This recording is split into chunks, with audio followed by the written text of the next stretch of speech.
Grimm. Livro 1. As Sementes do Conflito. Capítulo 6. Leathorn.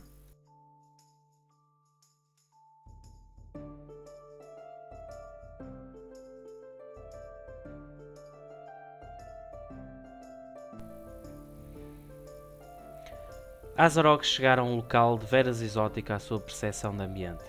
Havia 3 dias que os corsários haviam secretamente invadido Limbogard e o principal capanha de Breshan ainda entranhava a atmosfera do mais importante entreposto comercial do mundo ad imaginem. Era uma cidadela pequena, urbana, matizada pelas cores cinzentas da pedra e castanhas da madeira. Dos 2 lados da vila comercial estendiam-se 2 praias que eram complementadas com palmeiras e outra vegetação tropical. O grande pensionário, Yaozrui, dizia o povo, preferiria apartar-se da euforia, confusão e mesmo das enfermidades que se manifestavam na cidade e, por isso, optara por construir o seu lar na praia do lado esquerdo da urbe.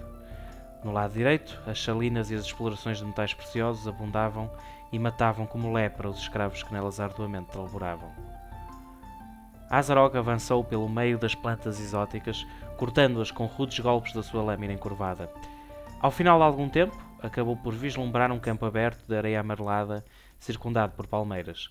Do centro do espaço erguia-se uma torre de considerável tamanho e um corpo de madeira estendia-se perpendicularmente, formando toda a estrutura um L.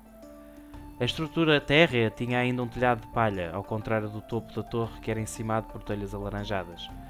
Um ninho de corvos havia-se instalado no seu cume e uma das negras aves crocitava lá de cima. Todo aquele grasnar repetitivo e sinistro e aquela construção escura faziam contraste com o céu límpido, a areia clara e o mar espumante que bradava não muito longe. Simbolicamente, o negro do coração do homem liderava numa terra que inicialmente fora pura. Mas os grandes pensionários dos departamentais, embriagados pelo poderio económico provindo da infecta indústria e do conspurcado dinheiro, tinham já pejado aquela terra de ódio havia muito. E agora que os Demoks haviam atracado na sua costa, a última gota de pureza não tardaria a definhar. A estrutura que se deparava à frente de Azarog poderia ser dividida em 2 utilidades. Provavelmente, a construção térrea, pelas inúmeras janelas que tinha e por isso por aparentar possuir várias divisões, era a habitação de Yaozrui. Já a torre, que aparentava ter 2 andares, seria o escritório de onde o grande pensionário emanava todo o poder. A porta de entrada, velha e de madeira quase putrefacta, era todavia uma só. Quando era a altura de pagar o censo, qualquer limbogartiano devia-se deslocar até à sede de Limbogard, onde entregaria o dinheiro a um departamental que se encontrava em frente daquela porta. Todos questionavam o porquê de Yaozrui, possuindo também a fortuna, continuar a viver numa casa que, por vezes, conseguia oferecer menos condições que uma casa de um normal cidadão. A verdade era que o grande pensionário pensava só em acumular riqueza nos seus cofres, mas nunca a gastar, pois o amor às suas urdas de ouro, prata e cobre era tal que nunca conseguiria abdicar do dinheiro. Curiosamente, este nem era guardado para a fortuna de Limbogard caso herdasse algo ao seu descendente. O poder em Limbogard era exercido de forma vitalícia, mas não era, contudo, hereditário. Quando o grande pensionário perecesse, seria prontamente eleito um novo de entre os departamentais, sendo a votação feita sob a forma de sufrágio direto censitário para os cidadãos limbogartianos, isto é, teriam que pagar para votar. A riqueza acumulada pelo grande pensionário anterior seria depois distribuída pelos departamentos. Na boa verdade, os votos eram quase sempre manipulados e aquele que fosse o mais rico tornava-se no líder. Era, no fundo, uma oligarquia. À frente da torre, 3 corsários conversavam e Azarog conseguiu desvendar um riso gutural. Breshan, o seu mestre de todos os piratas dos mares de Demok, aparentava ter uma conversa animada com o seu compatriota. Quando o pequeno corsário se aproximou, contudo, Breshan virou as suas atenções para este. Yaozrui está lá em cima, Azarog, informou com um sorriso de escárnio. Descansa por ora, mas há que lhe dar um leito digno do seu eterno descanso. Azarog percebia exatamente o que Breshan queria dizer com aquilo. O diminuto corsário anuiu com a cabeça e avançou para a porta da torre. Quando lá entrou, fechou atrás de si e reparou que à sua direita havia um acesso à casa de Yaozrui e à sua frente iniciava-se uma escadaria de madeira que daria certamente acesso ao seu escritório. Antes de mais, Azarog deveria proceder a algo típico de um corsário quando invadia um território: a pilhagem. Para o seu azar, ao final de alguns minutos a vaguear pelo lar do grande pensionário, nada encontrou. Raio de humanos! murmurou com ódio. Nenhuma peça de ouro ou de prata tinha sido adquirida por Yaozrui, tal como todos os seus antecessores. Mas onde guardaria o seu dinheiro? Azarog revirou mesas, cadeiras, sofás e nada encontrou. A casa tinha uma decoração agradável, apesar de simples. Tudo era de material comum, peles comuns, tecidos comuns, madeiras comuns. Nem as sedas que os purpúreos frequentemente deixavam em Limogard tinham sido adquiridas por Yao. Desistindo de qual procurar o que queria, Azarog voltou ao hall de entrada e começou a subir os degraus que rangiam consoante subia. Então, uma porta de madeira, esta em melhor estado que a da entrada, surgiu. Devia ser ali o escritório. Quando o corsário abriu a porta, Rufus, o lobo das montanhas do desvario de Brechan, saiu disparado do escritório e desceu as escadas ferozmente. Raio de animal! Murmurou o Demok para que o seu capitão não o ouvisse do exterior. Quando voltou a focar o seu olhar na divisão que estava separada dele pela porta, notou um rastro de sangue no chão. Seguiu e sorriu friamente ao ver que este terminava para dar lugar ao corpo desfigurado de Yaozrui. Era um espetáculo caótico. O cadáver do grande pensionário parecia que tinha desaparecido e só as suas roupas se encontravam sobre um volume no chão. Na realidade, por toda a pequena sala, pedaços de carne rasgada e osso triturado faziam um deleite macabro de Azarog. Prontamente, o corsário procedeu a recolher o que restava de Yaozrui e desceu a escadaria. Abriu a porta a Rufus e saiu para o exterior, fitando Brechan e os outros Demoks. Anuindo com a cabeça, gesto de respeito para com o capitão, dirigiu-se ao mar e depositou o grande pensionário nas águas profundas da costa limbogartiana. Brechan, Azarog, Rufus e os 2 corsários que os acompanhavam não tinham, porém, terminado a obra da sua invasão. Faltar-lhes-ia visitar a outra margem de Limbogard. Depois de passarem pelo centro mercantil da urbanização, o líder dos piratas Demok pôde observar como se realizava a atividade comercial na cidade. Os burgueses que exibiam as suas faltosas bancadas de madeira, repletas de tapeçarias, joias, rochas ornamentais, carnes secas e fumadas, queijos, sal, entre outros produtos, anunciavam em voz alta a sua venda e reclamavam ser a melhor que havia em todo o mercado. Os clientes de várias raças regateavam os preços e, em conjunto com os vendedores, levavam e traziam mercadorias para o porto em pesadas caixas de madeira. Os Demoks pouco percebiam da arte de bem comercializar, muito menos os corsários, sua casta menos inteligente e somente mais robusta. Para esse efeito, Brechan manteria a burguesia da cidade ativa nos mercados e pretenderia subir o preço das rendas para 30.000 zurdas de cobre, o que equivaleria a 3.000 zurdas de prata, triplicando assim o que Yaozrui requeria ao final do mês dos seus arrendatários. Quanto à organização administrativa, à ordem do próprio Luferus, seria enviado um séquito de Demoks diretamente de Hellar para liderar cada um dos departamentos, substituindo assim os departamentais. Desses, trataria Brechan de seguida.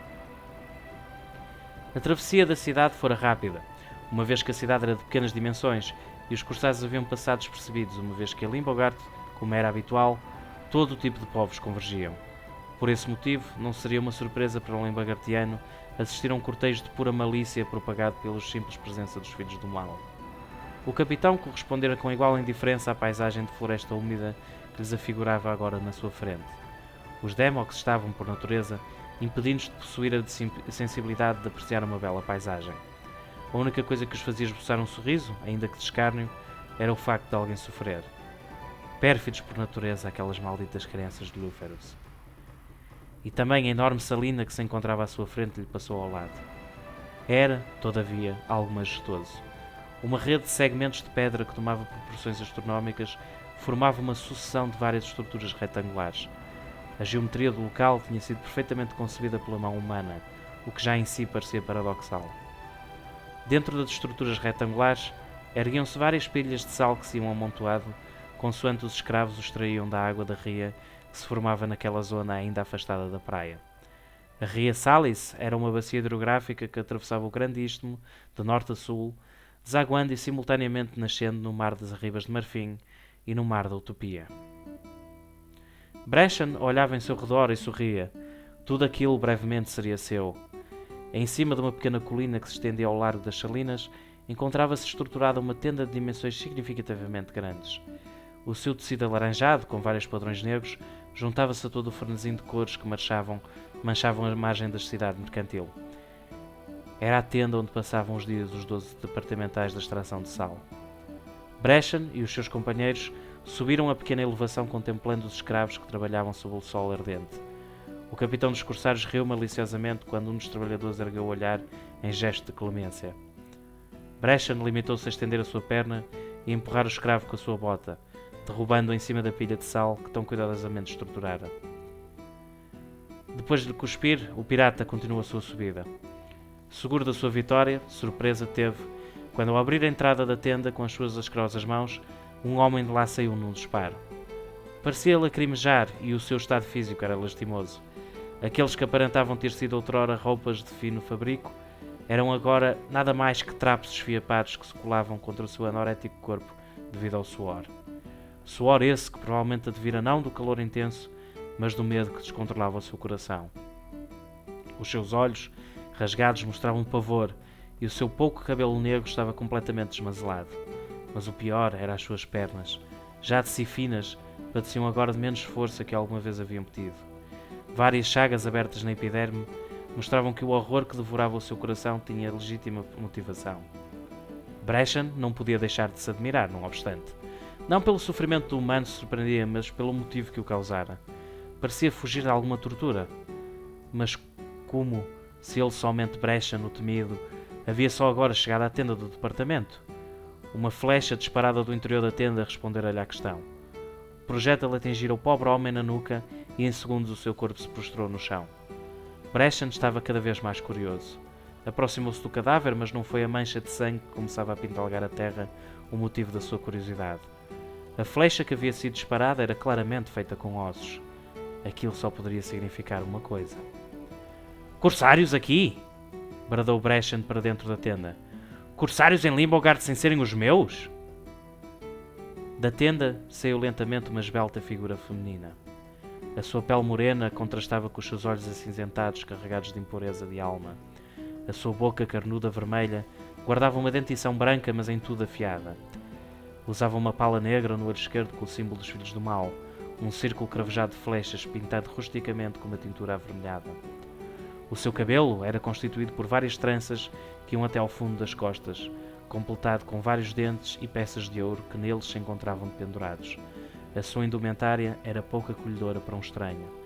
Utilizava um lenço escarlate a tapar a parte cimeira do cabelo e este recaía até ao seu ombro, onde terminava num nó. As suas calças eram matizadas pelo roxo, vermelho e laranja, em diversas riscas que eram complementadas com o casaco castanho esfarrapado que tapava o tronco.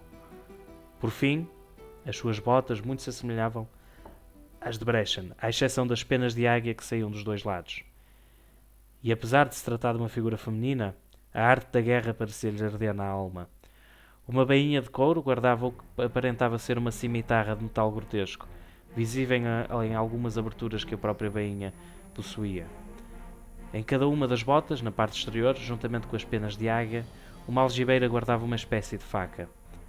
Ainda no casaco, que estava aberto, era possível visualizar-se que vários tipos de lâminas eram guardados no seu interior e, para finalizar todo o arsenal bélico que consigo trazia, a figura feminina carregava uma aljava de madeira nas costas, repleta de flechas feitas de ossos, e o arco, esse, igualmente trabalhado com pedaços de esqueleto, residia na sua mão direita. Um sorriso malicioso espalhou-se na sua face. "Mahela?" inquiriu Bresham boquiaberto, algo raro para um corsário de Amok. Boas, Bresham. A voz da humanoide era estranhamente grave, mas não tão gutural como a do capitão. Mahela era uma corsária. Apesar de pertencer a uma casta de Amok que, por hábito, era mais forte fisicamente que na utilização das suas faculdades mentais, a pirata era provinda de bastante intelecto. Era, no entanto, um intelecto maligno. Desde nova que fizera partidas maliciosas às suas próprias amigas e muito surpreendida ficou quando aos 16 anos de idade a haviam recrutado para o exército corsário de Hellar. As corsárias femininas, somente tomando o conceito de corsário como casta, habitualmente não se tornavam pelejadoras do mar. Serviam de um modo geral como objeto de prazer para os maridos quando estes chegavam de missões a comando de Bresham ou mesmo de Luferus. O pai do mal, não obstante, tinha convidado particularmente Mahela a juntar-se ao exército corsário sob a égide de Bresham por todos os boatos que ouvia sobre a sua inteligência. Luferus nunca acreditara muito nos dotes intelectuais do capitão, apesar de não duvidar da sua força física e da sua autoridade. Por isso, queria que algum dia Mahela e Bresham pudessem cooperar juntos. o cérebro com o músculo. Não obstante, uma acérrima rivalidade ligou para sempre os dois corsários. Bresham justificava o seu ódio pela sua conterrânea pelo facto de acreditar que esta queria subir a capitã, mas o motivo de Mahela afigurava-se dispar. A pirata considerava execráveis os abusos de Bresham, principalmente a tentativa de dominar todas as áreas do mundo ad imaginem a serviço do Senhor das Trevas, quando o próprio pai do mal definira vários generais para as diferentes regiões do mundo. Mas Mahela não era só célebre entre os corsários pelas suas faculdades intelectuais. A sua fama adivinha igualmente os seus dotes para o combate. Ótima estratega quando de uma invasão silenciosa se tratava, a corsária era também soberba em campo de batalha, possuindo a agilidade e destreza necessárias para derrotar um adversário sem misericórdia. "O que estás aqui a fazer, rameira?" questionou Bresham, insistindo na sua surpresa. "Não devias de estar em Hellar, à espera de ordens para atracar na Baía da Utopia?" Devia, querido Bresham. Confirmou a corsária de forma cínica e começando a fazer lentas voltas em redor do capitão. Mas fui destacada pela Limbogard antes de invadir Fowler. "Destacada?" O capitão dos corsários sentia-se ultrajado. Daí o seu tom de voz ser mais rancoroso que o habitual. "Eu sou o teu capitão, Mahela! E eu dei ordens explícitas para que a tua unidade de comando se mantivesse em Hellar à espera de ordens para avançar para a batalha. Como te atreves a desobedecer-me?" A pirata finalmente parou em frente de Bresham, colocou as suas mãos tapadas por luvas de couro nas suas ancas e com vários estalidos abanou a sua cabeça em sinal reprovador. Bresham. Começou. Tu deste-me essa ordem, mas o Nosso Senhor das Trevas pediu-me que viesse até Limbogard, antes da invasão, para ver se estavas a comportar bem. O riso irritante, pejado de ironia de Mahela, fizera Bresham aproximar-se violentamente da corsária. "E eu não preciso ser vigiado", rosnou, faiscando pelas suas orbes amarelas. Pelos vistos, precisas. Zombou Mahela, sussurrando e afastando a sua cara da de Bresham. "Quem o diz?" Le Führers. Bresham queria retorquir, mas o ar faltou-lhe nos pulmões. Ou então, apenas lhe faltara a coragem. Contra o soberano do trono gelado, nenhum demo, corsário ou não, poderia se manifestar pelo que o silêncio lhe bastava. Não queres questionar a autoridade do Senhor do Trono Gelado? Pois não, Bresham? O discurso de Mahela irritava profundamente o capitão. Parece-me que mais uma vez, caro amigo, fui eu quem chegou primeiro ao destino da missão. O riso invulgarmente estridente mesclava-se no ar com o som das ondas do mar que rugia à distância. "Sai-me da frente, rameira!" disse Bresham, pegando no ombro esquerdo da pirata e atirando o seu corpo para o lado oposto.